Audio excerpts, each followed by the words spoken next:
Alors le soulevé de terre est un mouvement de base très important pour développer l'ensemble du dos, donc les trapèzes, les rhomboïdes, le carré des lombes, les paravertébraux et l'ensemble de la chaîne postérieure des membres inférieurs, c'est-à-dire les fessiers et les ischio-jambiers. Alors les points d'attention importants en soulevé de terre sont la position des épaules, donc on essaie toujours de bien recentrer les omoplates pour ne pas avoir l'aspect voûté et donc des possibles luxations au niveau des épaules. Ensuite la position du dos, donc on essaie de conserver le dos particulièrement naturel, ça ne veut pas dire forcément droit, ça ne veut pas dire hyper cambré. Comme on est courbé naturellement debout, on essaie d'avoir cette même courbure lorsqu'on prend la barre. Bien évidemment on va essayer d'avoir une pose de pied importante et bien stable dans le sol et d'avoir une gestuelle assez lente à la montée et assez lente à la descente. Ne pas avoir de descente rapide et de rebond sur le sol.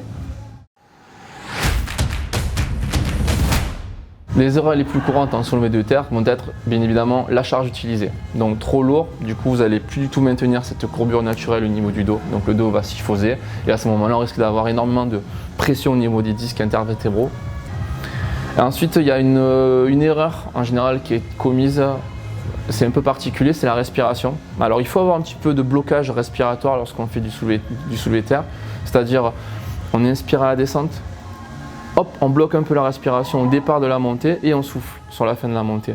Sauf que pas mal de personnes vont vraiment avoir une apnée constante pendant la montée. Lorsque l'exercice aura fini, elles vont lâcher la barre, elles vont enlever le poids, toute la tension et elles vont respirer. Et à ce moment-là, on risque d'avoir des problèmes de déséquilibre et on peut même tomber dans les pommes. L'hydratation a une part importante dans l'activité physique puisqu'elle va permettre de renouveler le stock de sels minéraux qui ont été éliminés donc, dans les sueurs pendant l'activité et permettre aussi d'avoir un refroidissement du corps qui sera bénéfique à la performance physique. La ration hydrique pendant l'entraînement est importante, mais il faut aussi voir que la ration post-entraînement est super importante, c'est-à-dire on va pouvoir utiliser des boissons riches en acides aminés, riches en glucides rapides pour reconstituer les stocks de glycogène consommés pendant l'effort ou éventuellement consommer de la protéine en poudre pour reconstituer les muscles ou pour les personnes qui sont un peu plus maigres, des compléments type gainer beaucoup plus riches en calories.